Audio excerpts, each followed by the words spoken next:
Bentar aja.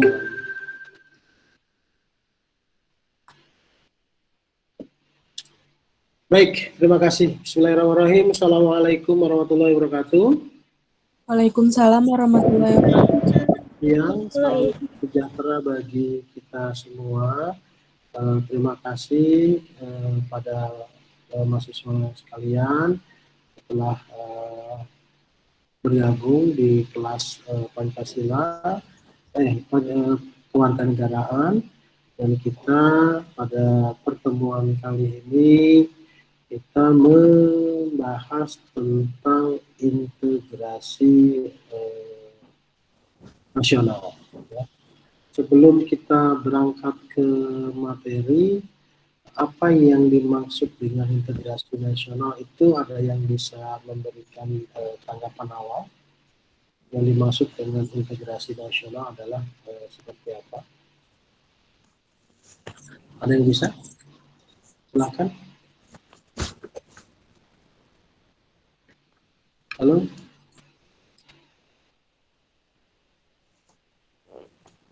Apa yang dimaksud dengan integrasi nasional? Pengertian dari integrasi nasional. Ini saya agak kesulitannya di slide-nya seperti apa. Oke.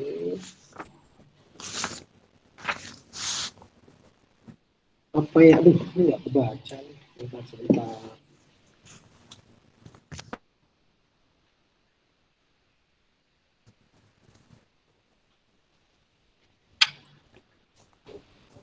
Baik, saya langsung pakai ini aja.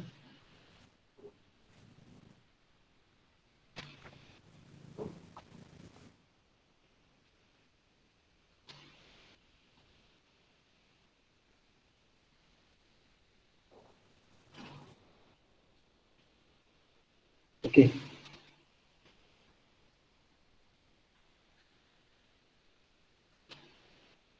Baca ya.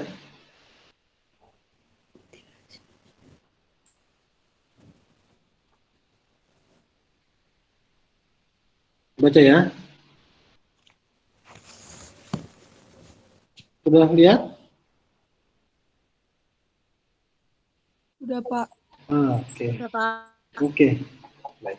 Jadi kita membahas tentang pengertian integrasi nasional, kemudian sumber-sumber integrasi nasional, dan berikutnya dinamika dan tantangan integrasi nasional. Gitu. Integrasi nasional adalah usaha ya, untuk ya, usaha dan proses mempersatukan perbedaan yang ada pada suatu negara sehingga tercipta keserasian dan keselarasan secara nasional. Ya. Jadi,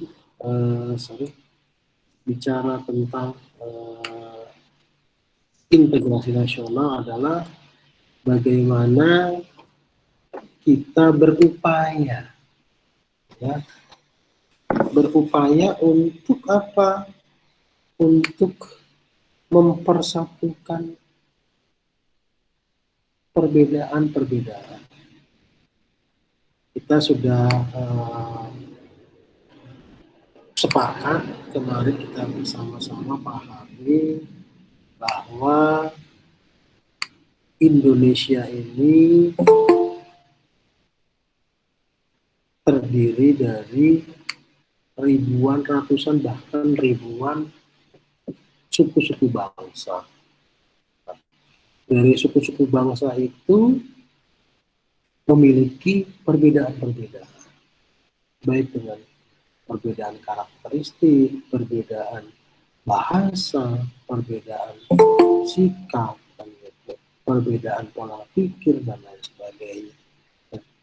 Perbedaan-perbedaan itu adalah sebuah tantangan kita mempersatukan dalam rangka terciptanya keserasian dan keselarasan secara nasional.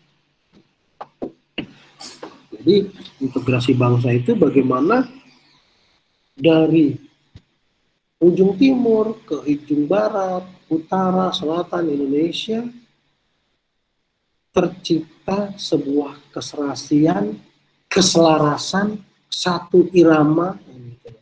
Kalau dikatakan Bhinneka Tunggal Ika, berbeda-beda. Pahami dulu.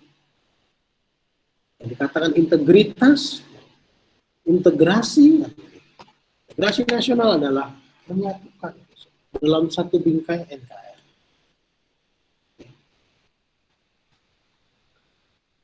Nah, tahukah kita bahwa katakan di sini bahwa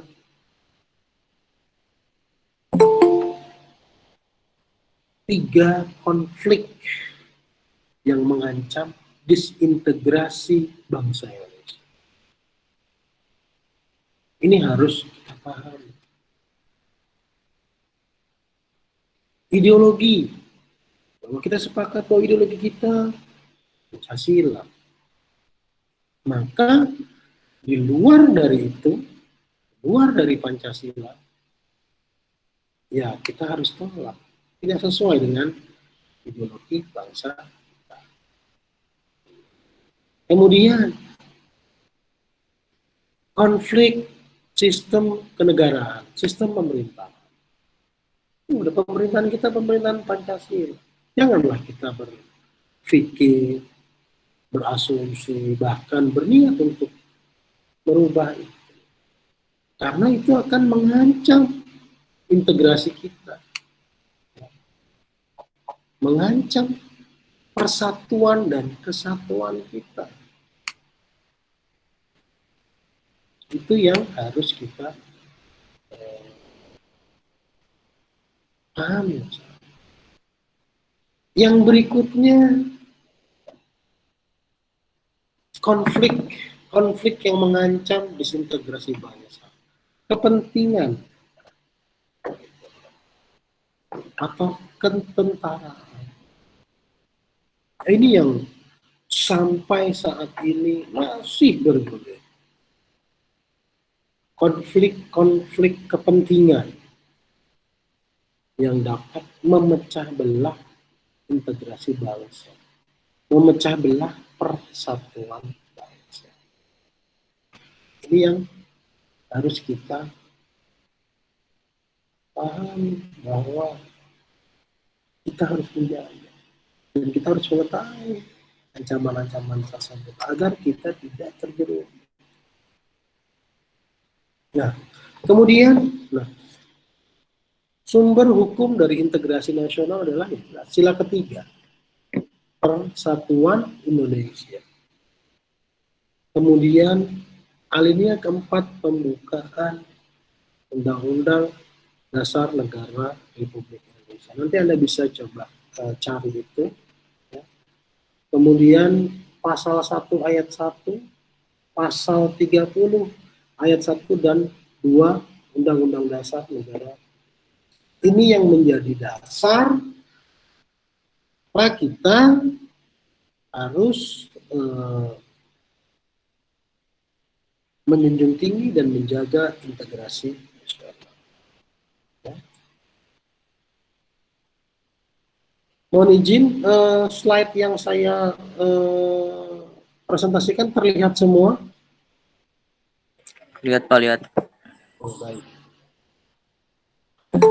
Nah, ini adalah faktor-faktor yang mempengaruhi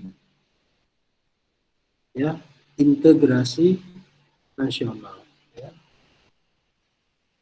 Mana tadi ya?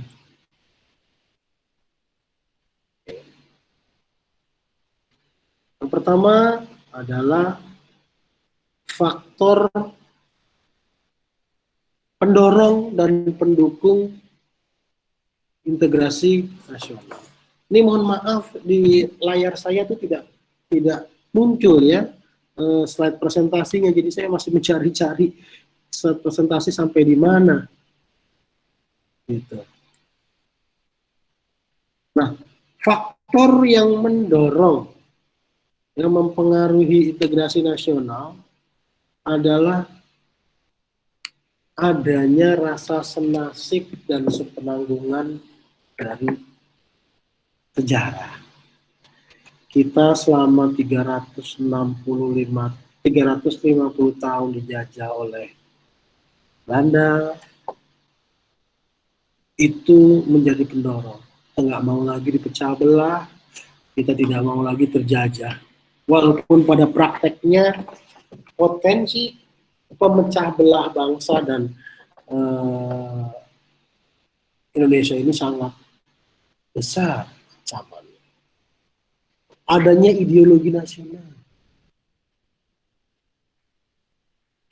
Kemudian adanya sikap dan tekad keinginan untuk kembali bersatu dari ancaman luar. Kembali bersatu dan ancaman dari luar. Kita ketika terancam, tingkat integrasi kita luar biasa. Jangan kan terancam, kemarin disampaikan ya, reok aja diaku-akuin oleh bangsa lain, kita sudah langsung teriak semua. Yang terbaru, Dewa Kipas, ya, ada yang mengikuti itu? Mana tahu Dewa Kipas? Tidak, Pak, tidak. Itu yang pecatur Indonesia yang bisa mengalahkan pecatur kelas dunia di dalam game online, yang tiba-tiba pecatur kita di akunnya di ban ya Pak ya? Akunnya di ban, di blok ya? Nah, kita kan sama-sama langsung menyerang itu. Nah, itu integrasi kita luar biasa. Ya, itu pendukung integrasi. Nah, integrasi ini bukan hanya sekedar bicara catur, tapi bicara kedaulatan bangsa kita. Manakala kedaulatan bangsa kita diinjak-injak oleh bangsa lain, ya kita juga harus mampu dan mau mempertahankan integrasi. Kemudian yang menjadi pendukung penggunaan bahasa Indonesia, semangat persatuan dan kesatuan dalam bangsa, kepribadian dan pandangan yang sama terhadap Pancasila. Dan bagaimana kita mampu dan bisa melakukan pandangan yang sama terhadap Pancasila. Baik, ini slide saya masih terlihat? Terlihat, Pak. Oke. Ini saya ada kesulitan, sebentar saya coba perbaiki ya, kalau bisa, karena saya juga tidak bisa melihat ini. Begitu. Ini berarti, oke, baik. Kemudian faktor yang mempengaruhi, terlihat lengkap ya slide saya ya? Atau terpotong? Terlihat, Pak. Lengkap ya, baik. Faktor yang mempengaruhi, yang menjadi penghambat. Ini yang pertama adalah kurangnya penghargaan terhadap kemajemukan. Kita kurang menghargai perbedaan-perbedaan. Kurang menghargai ketidaksamaan. Kurang toleransi antar sesama golongan. Ketika kita memberikan toleransi kepada pelanggaran. Sejatinya toleransi itu kita berikan pada kala kasus perbedaan, bukan pelanggaran. Kemudian adanya sikap dan tekad keinginan untuk kembali bersatu dan ancaman dari luar. Ya. Kurangnya kesadaran di dalam diri masing-masing rakyat Indonesia. Serta adanya sikap ketidakpuasan terhadap ketimpangan dan ketidakmerataan pembangunan. Ini faktor-faktor yang dapat mempengaruhi integrasi nasional. Yang paling penting adalah ketidakpuasan terhadap ketimpangan dan ketidakmerataan pembangunan. Ini bahaya. Jenis sering terjadi sampai saat ini. Bagaimana merasa pembangunan itu hanya dipusatkan di ibu kota negara. Pembangunan itu dipusatkan di kota-kota besar, di Pulau Jawa. Sementara di pulau-pulau di luar Pulau Jawa tidak begitu sebesar dan secepat pulau-pulau Jawa. Nah, ini yang menjadi ancaman. Nah, yang berikutnya bicara tentang strategi integrasi. Ada 3 strategi yang kita lihat di sini terkait dengan integrasi nasional. Yang pertama disebutkan di sini strategi asimilasi. Apa itu strategi asimilasi? Negara berupaya untuk mengintegrasikan masyarakatnya dengan mengupayakan unsur-unsur budaya yang ada di dalam negara itu melebur menjadi satu. Contohnya apa? Ada yang bisa memberikan contoh? Contohnya seperti apa?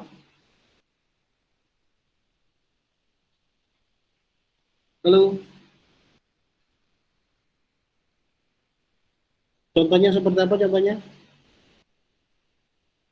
Halo, bisa mendengar suara saya?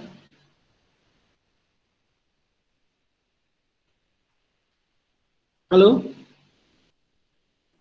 Halo. Iya, halo. Contoh dari strategi asimilasi seperti apa? Terdengar suara saya? Terdengar, Pak? Ya, contoh strategi asimilasi. Dikatakan bahwa strategi asimilasi adalah integrasi yang mengupayakan agar unsur-unsur budaya itu melebur menjadi satu. Contohnya seperti apa? Bahasa bagian dari budaya bukan, Pak? Bahasa itu bagian dari budaya, tapi bukan menjadikan strategi asimilasi dan yang terintegrasi. Contohnya adalah apa? Batik bisa nggak? Kesenian-kesenian gitu Pak, Kesenian, dari daerah gitu ya. Oke, asimilasi kan gitu loh. Asimilasi kebudayaan yang tetap menghasilkan atau tetap mempertahankan kebudayaan-kebudayaan lokal. Ya, asimilasi. Kemudian ada yang strategi kulturasi. Apa itu strategi kulturasi? Ya, bagaimana attitude, ya, kecenderungan individu dalam mengenal bagaimana cara melakukan akulturasi dan perilaku aktivitas nyata yang ditunjukkan oleh individu. Jadi kalau zaman dulu itu ada yang namanya sabta pesona. Masyarakat Indonesia terkenal dengan sopan santunnya, terkenal dengan ramah tamahnya, ya, terkenal dengan sapanya. Nah, itu yang dikatakan dengan strategi akulturasi. Bagaimana kita membangun attitude dan behavior, sikap dan perilaku yang menunjukkan perilaku ini adalah perilaku bangsa Indonesia. Yang ketiga adalah strategi integrasi, yaitu strategi pluralis, di mana strategi nasional dengan memberi kesempatan pada segala unsur perbedaan yang ada di dalam masyarakat dapat hidup dan berkembang. Ketika kebudayaan A ada di kebudayaan B menghasilkan kebudayaan baru, kita harus perhatikan. Ketika kebudayaan makanan misalkan rendang, gitu ya. Rendangnya yang buat orang Padang asli dengan rendang yang buat orang Jawa kan berbeda. Masyarakat yang secara etnis majemuk dan setiap kelompok masyarakat memiliki bahasa dan sifat-sifat kebudayaan. Halo. Pengertian integrasi nasional. Nah, contohnya rendang. Rendang yang dibuat oleh orang asli Minang dengan orang Jawa kan ada perbedaan. Karakteristiknya orang Jawa suka yang manis, maka rendangnya juga tidak pedas. Atau mungkin santannya berbeda.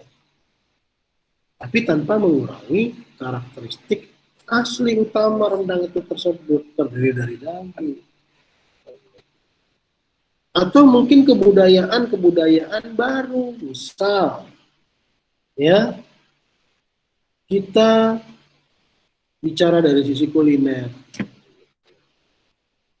Ada makanan yang dari daerah lain itu digabungkan dengan unsur-unsur daerah lain, menjadikan sebuah makanan baru, menjadikan sebuah kebudayaan baru. Contoh misalkan seblak, kan belum ada itu, kan menggabungkan dari berbagai macam karakteristik makanan dari daerah dijadikan satu. Kemudian juga bicara tentang kebudayaan, mungkin kebudayaan gamelan yang sudah dikembangkan dengan musik modern menjadi campur sari, menjadi apa tuh yang Didi Kempot itu ya, lagu seperti itu, atau mungkin menjadi lagu-lagu yang memiliki ciri khas masing-masing setiap pulau. Itu yang dikatakan bahwa pluralisme integrasi kita. Nah, tantangan dalam membangun integrasi ini ada dua, ya. Cara tantangan dalam membangun integrasi. Bentar, saya ada kesulitan. Oh, di sini. Sebentar.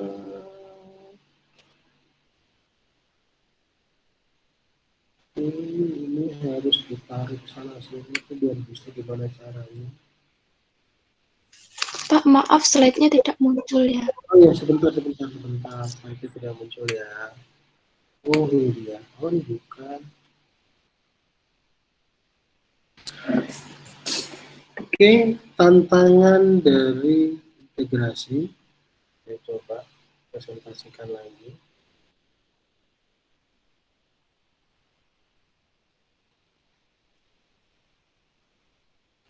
Ada dua tantangan dalam membangun integrasi. Yang pertama, tantangan secara vertikal.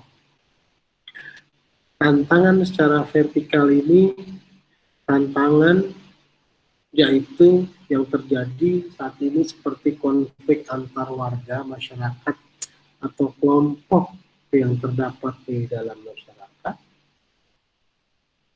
Kemudian ada yang namanya tantangan horizontal. Tantangan horizontal adalah konflik antara pemerintah dengan rakyat, ya.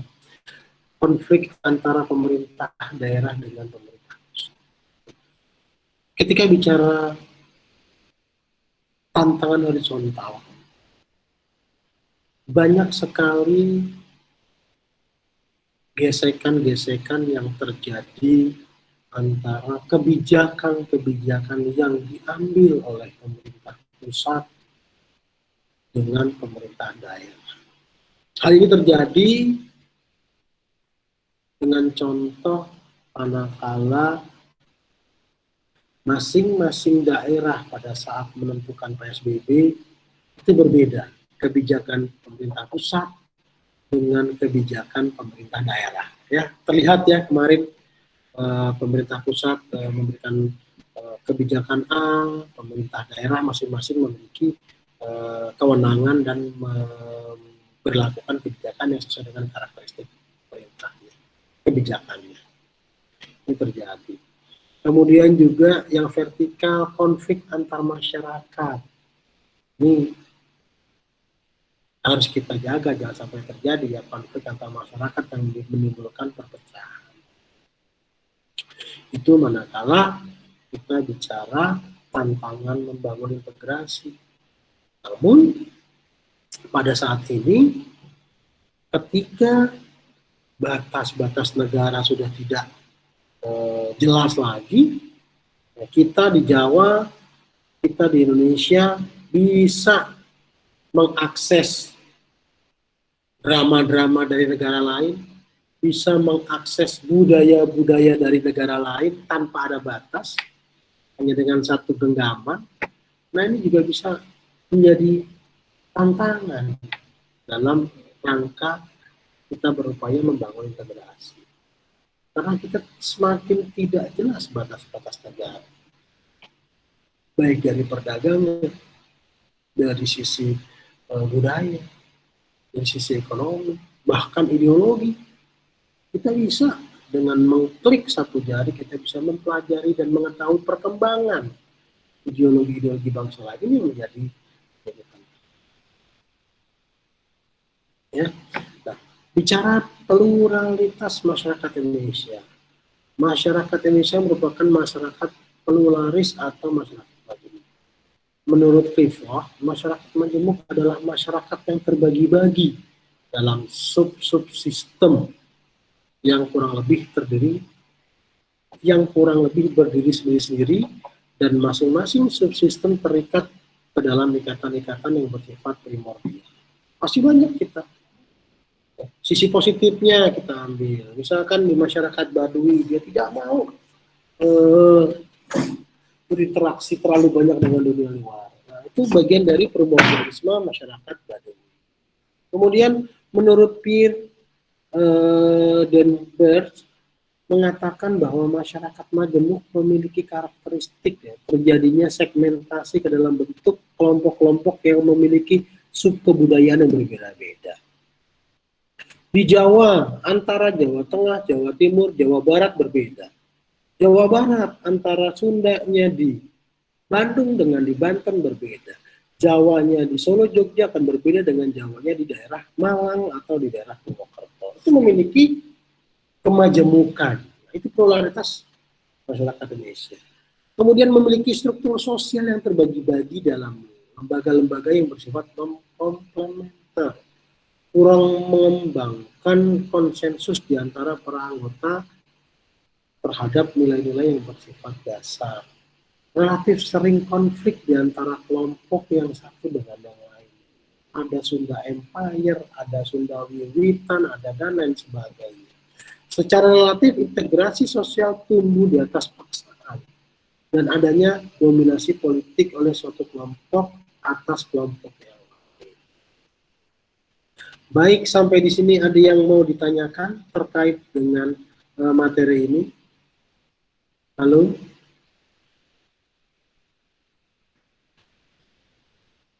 Halo?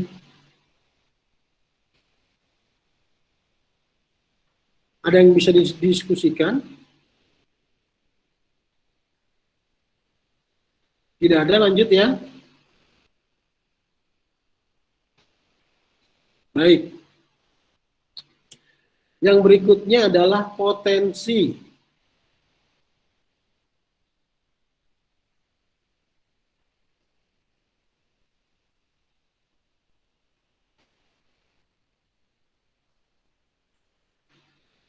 Potensi konflik masyarakat Indonesia. Tadi ancaman, sekarang bicara potensi.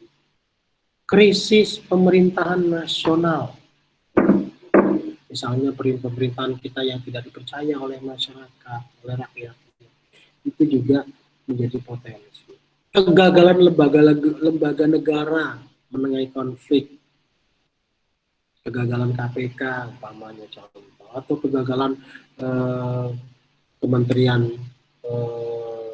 Pendidikan dalam rangka memberikan treatment pandemi, itu juga berpotensi terjadinya konflik. Pembatasan partisipasi politik di daerah-daerah. Jadi yang terjadi saat ini, dinamika politik ini juga menjadi potensi konflik. Manakala pembatasan partisipasi politik. Ini tidak boleh nih daerah ini berpolitik ini, tidak boleh daerah ini mendirikan partai ini. Tidak boleh.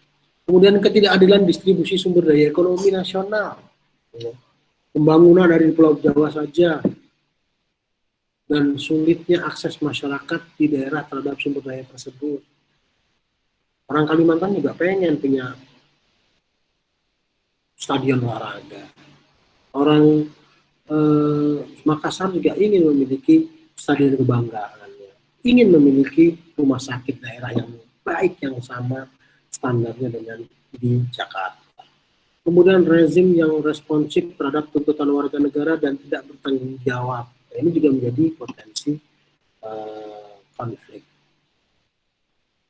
Nah, upaya untuk mewujudkan integrasi nasional, ya, yang pertama adalah menghargai terdapatnya perbedaan. Artinya upaya mewujudkan integrasi nasional Indonesia dilakukan dengan tetap memberi kesempatan kepada unsur-unsur perbedaan yang ada untuk dapat tumbuh dan berkembang bersama-sama. Tidak mendiskriminasikan sekecil apapun. Ya. Kemudian kita sama-sama mewujudkan semboyan Bhinneka Tunggal Ika, bahwa berbeda-beda itu tetap satu. Ya. Diperlukan pandangan atau wawasan multikultural, bukan hanya bicara wawasan Nusantara, tetapi wawasan multikultural. Karena di dalam Nusantara ini terdapat ribuan jutaan kultural atau kebudayaan. Ya. Pandangan hidup, pandangan bahwa setiap kebudayaan memiliki nilai dan kedudukan yang sama dengan kebudayaan lain. Tidak merasa kebudayaan tersebut lebih tinggi dan lebih baik dengan kebudayaan lainnya. Ya. Sehingga kebudayaan berhak mendapatkan tempat sebagaimana kebudayaan lain. Dan tadi disebutkan juga sebagai perwujudan dari multikulturalisme. Kesediaan orang-orang dari kebudayaan yang beragam untuk hidup berdampingan secara damai. Harus ada empati dan menghargai kebudayaan lain di samping kebudayaan sendiri. Baik, sampai di sini ada pertanyaan?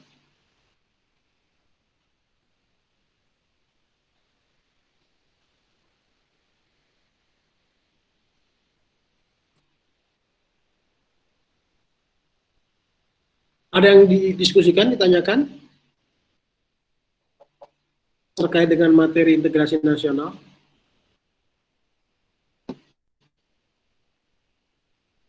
Halo?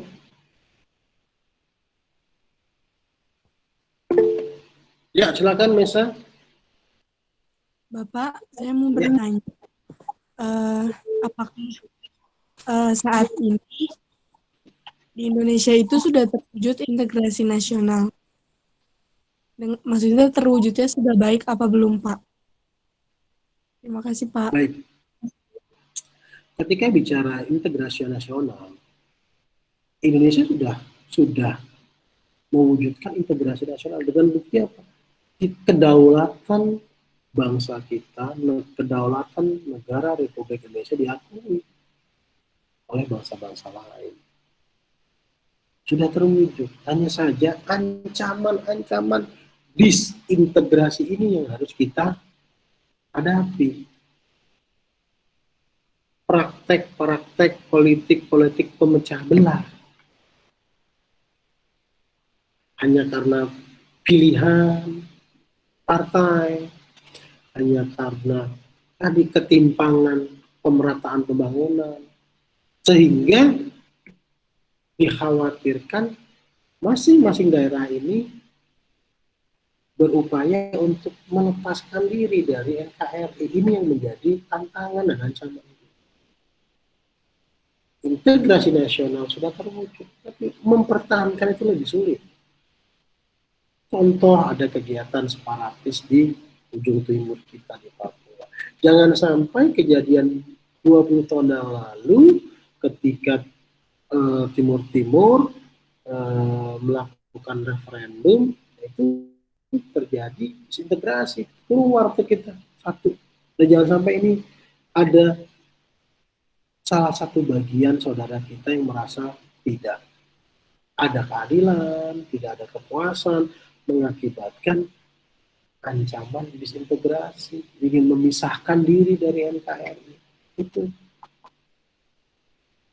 upaya kita, usaha kita untuk terus mempertahankan integrasi nasional.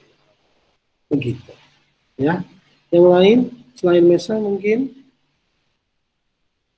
Ada memberikan pertanyaan? Halo, Assalamualaikum.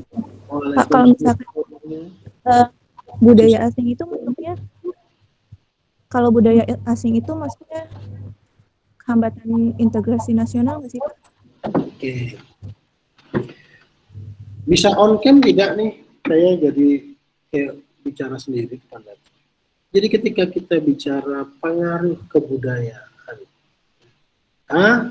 yang pertama sekali kita harus ingat, kita harus mencintai produk-produk Indonesia. Kita harus mencintai kebudayaan Indonesia. Manakala kita tidak mencintai kebudayaan dan produk-produk Indonesia, batas-batas negara ini sudah sangat tipis.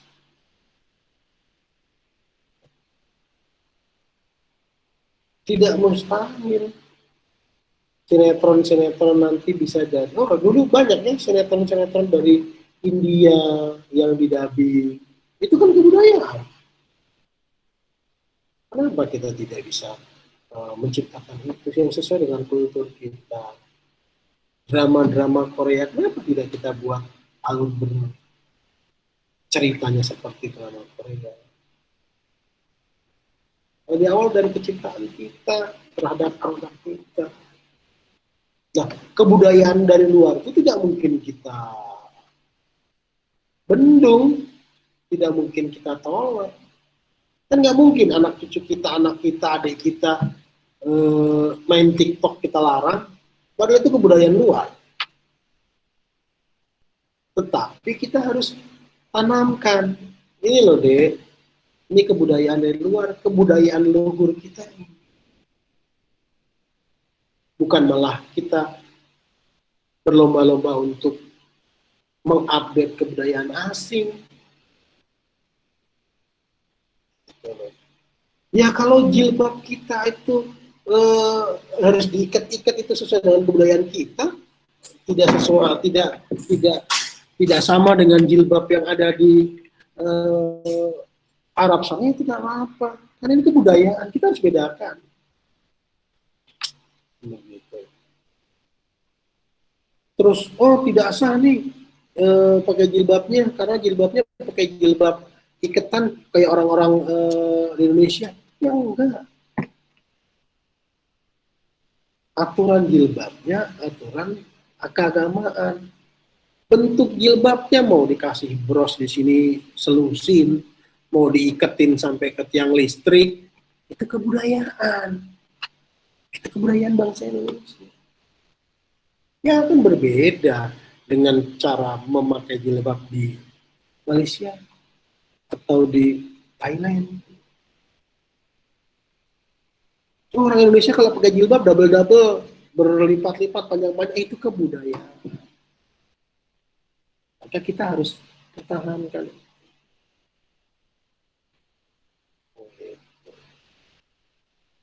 Bisa ada pengembangan kebudayaan dalam rangka mempermudah. Misal kebaya, gitu kan. Oh, yang kebaya dulu nggak pakai diikat kayak stagen gitu, sekarang cuma pakai resleting. Ya itu mah teknis. Tapi tetap kebaya itu punya Indonesia. Manakala kebaya mau dipadukan dengan blazer, ya silakan. Akulturasi kebudayaan, tapi kita sebisa mungkin harus mempertahankan karakteristik ini. Sekarang bagaimana kebudayaan kita akan bertahan?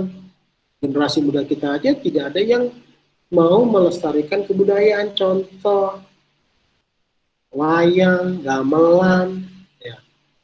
Generasi kita tidak ada, sedikit sekali yang concern ya, mempelajari gamelan, mempelajari sistem instrumental Jawa. Padahal sudah terlihat nadanya diatonis dan pentatonis berbeda. Ya. Notasi nada di gamelan itu berbeda dengan notasi yang ada di alat-alat musik modern. Dan ini sebagai kekayaan bangsa, kekayaan budaya. Ironisnya tidak ada yang banyak tertarik untuk menggali, bahkan mempertahankan dan melestarikan. Gitu. Generasi kita lebih suka kepada K-pop ketimbang tadi melestarikan budaya-budaya para leluhur kita. Yang terlihat baru gamelan dari Pulau Jawa. Mungkin di Kalimantan ada alat musik tradisional yang memang asli dari Kalimantan, atau ada alat musik yang asli dari Pulau Maluku, Sasando, dan lain sebagainya. Kan begitu.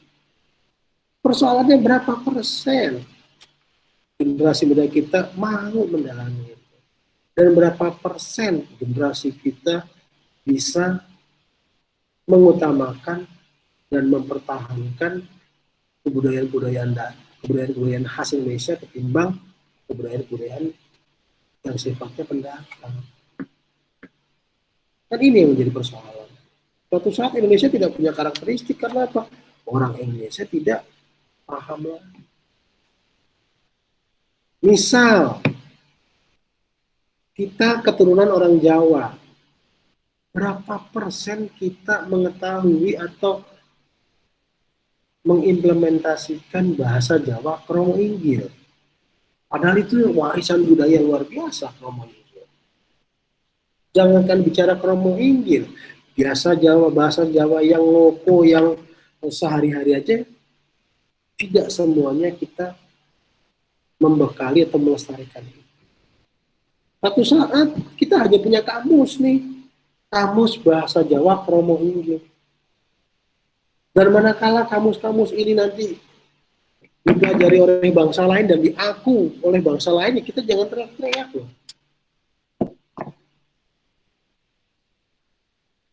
Di Australia itu sudah dari tahun 2010 diwajibkan di pendidikan sekolah dasar mempelajari bahasa Indonesia.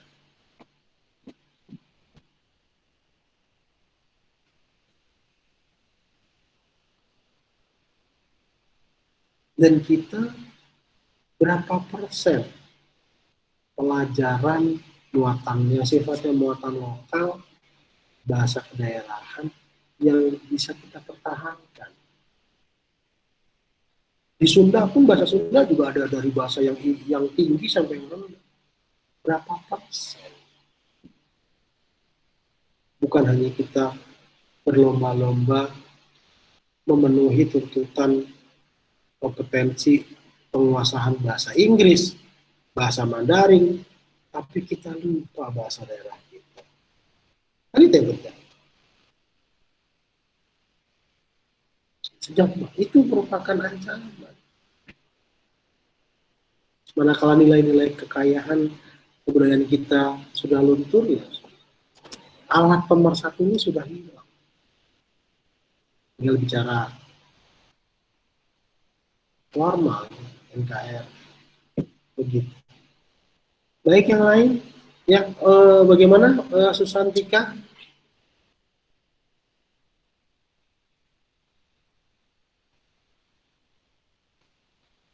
Ada yang lain?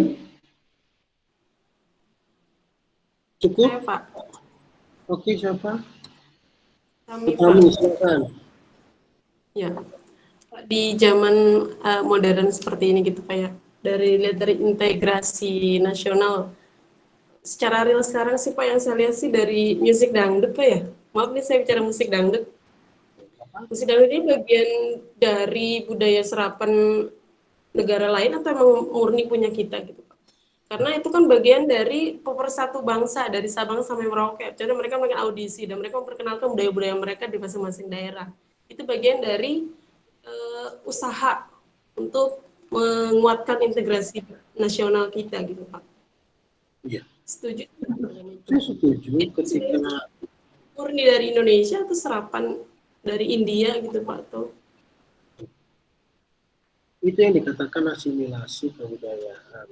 Jadi kebudayaan ini kan tidak serta-merta langsung muncul. Kebudayaan ini adalah sebuah hasil, ya. Budaya itu kan hasil dari akal dan budi kita yang berproses. Artinya berproses bukan nggak serta-merta ujuk-ujuk ada tuh dangdut. Ada dangdut itu berasal dari gambus dulu lah. Bicara gambus, kemudian masuk ke tanah Jawa, dan di Jawa itu ada kendang, ya. Ada rampak kendang. Yang semua etnis, aliran-aliran itu atau karakteristik itu dengan adanya proses penggabungan itu menciptakan sebuah kebudayaan baru yang menjadikan karakteristik bangsa Indonesia. Gitu.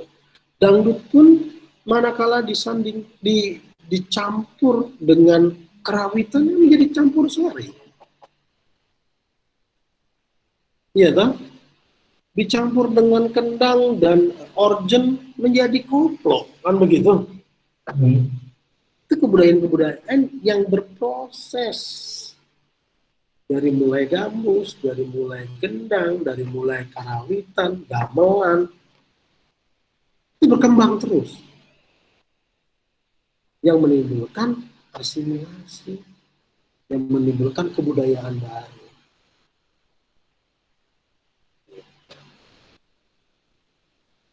Yang merupakan karakteristik atau ciri khas bangsa Indonesia. Dan mungkin dangdut ini ketika kita belum teliti ya, dangdut yang ada di Jawa di pesisir akan berbeda dengan dangdut yang ada di pegunungan. Ada aliran-alirannya, kayak musik aja kan, ada pop, ada jazz, kan begitu lah. Itu dalam satu tataran musik modern. Ya mungkin ada yang meneliti nanti dangdut ada alirannya. Dangdut yang ada etnis gamelan namanya campur sari, kan gitu. Dangdut yang ada diberikan saksofon sekarang malah dangdut dengan keroncong. Nah, itu berbeda lagi tuh. Di dalamnya ada dangdutnya, ada kendangnya, ya kan? Ada keroncongnya, ada saksofonnya. Itu semua upaya kebudayaan kita dalam rangka memperkaya. Dan itu betul, saya setuju. Kebudayaan yang baru, yang baik ini bisa menjadikan alat untuk mempersatu bangsa. Jadi mau berproses. Bisa jadi nanti aliran dangdutnya ada aliran dangdut yang tekno, pakai komputer. Sekarang pun kita bisa melihat ya, dangdut dicampur pakai apa, diakustikin hanya dengan gitar, atau hanya dengan piano saja. Ya, mungkin itu ya, Bu Tami. Yang lain terkait dengan integrasi nasional, jadi kita harus berupaya menjaga integrasi nasional. Baik, tidak ada. Kalau tidak ada kami akhiri. Pak, saya mau tanya. Ya, silahkan, Rista, monggo. Upaya yang bagaimana sebenarnya yang dapat dilakukan untuk mencapai integrasi nasional, Pak? Oke.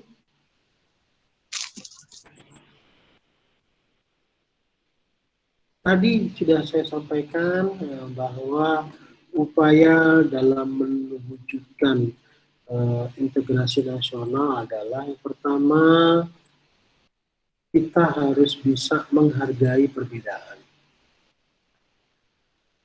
Ya, karena kita sadar bangsa Indonesia itu terdiri dari pluralisme, kompleksitas, bukan hanya majemuk.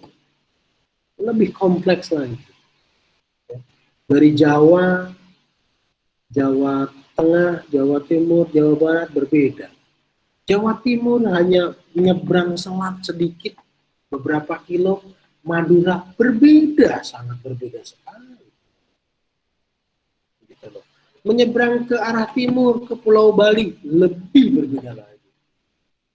Bahasa Jawanya di Surabaya dengan di Banyuwangi sangat berbeda, walaupun bahasa Jawa. Solo, Jogja pun ada perbedaan. Bahkan bahasa Solonya dengan Jogja yang berbeda pun juga berbeda di Purwakarta, di Kebumen. Nah, maka dengan adanya perbedaan itu, kita harus bisa saling menghargai. Ya. Kemudian kita harus pegang teguh semboyan Bhinneka Tunggal Ika. Sehingga segala perbedaan-perbedaan itu tetap diikat dalam satu kesatuan, yaitu negara Republik Indonesia. Menghargai pendapat dan menghargai perbedaan. Mungkin itu yang bisa saya sampaikan, Rista, dalam rangka kita mewujudkan atau menjaga atau mengawal integrasi nasional agar tetap terus kuat di Indonesia. Baik, yang lain? Maaf Pak, terus apakah keberagaman yang dimiliki Indonesia dapat menjadi bumerang atau ancaman bagi Indonesia itu sendiri, Pak? Ya. Keberagaman ini akan menjadi bumerang manakala kita tidak memiliki rasa menghormati. Manakala kita merasa kebudayaan kita paling hebat. Contoh, sama-sama orang Jawa menganggap yang Jawa itu yang paling baik itu Jawa Solo Jogja. Nggak mungkin Jawa Kebumen itu paling baik, bahasanya aja ngapa. Gitu ya. Nah, hal-hal kecil itu yang menganggap kelompoknya, menganggap bagian itu lebih baik, ya, primordialismenya tinggi, ini yang mengancam integrasi bangsa. Ya. Contoh lain, kita belum memiliki tim nasional yang mampu menembus Piala Dunia. Tetapi dengan anggapan primordialisme yang kuat, keakuan kelompoknya kuat, sering terjadi gesekan antara contoh pendukung sepak bola Jakarta Jackmania dengan pendukung sepak bola dari Bandung, Persib Bandung. Sering terjadi gesekan. Ya, sehingga terulang sekali ketika setelah pertandingan kedua kesebelasan ini ada kekisruhan, ada kerusuhan. Itu bentuk dari apa? Bentuk dari nilai-nilai atau sikap primordialisme dan keegoan terhadap kelompoknya sangat tinggi. Ya, tidak bisa menghargai perbedaan. Kalau dipikir mau Persib, mau Jackmania, sama-sama di Indonesia. Kita kenapa harus bergesekan? Kita aja belum bisa menembus Piala Dunia. Baru di lingkup daerah sudah berantem. Lebih kecil lagi, pertandingan Tarkam, tahu nggak Tarkam tuh? Kalau 17 Agustus suka nama pertandingan Tarkam, antar kampung. Banyak sekali kita tidak sadar nih, kadang-kadang niat kita untuk memeriahkan 17 Agustus, RT 1 dengan RT yang lainnya berantem. Hanya karena pertandingan tarik tambang. Nah, ini kita harus pandai-pandai menghargai. Misalnya di RT sebelah menang perlombaan gapura kan gitu. Sebelahnya tidak memenangkan perlombaan gapura, ini menjadi antar gang berantem. Itu hal kecil yang dapat merusak dan mengancam integrasi bangsa. Ini yang kita harus hindari. Hargai dan menghargai semua perbedaan, menghargai kebudayaan. Baik, yang lain ada? Mungkin?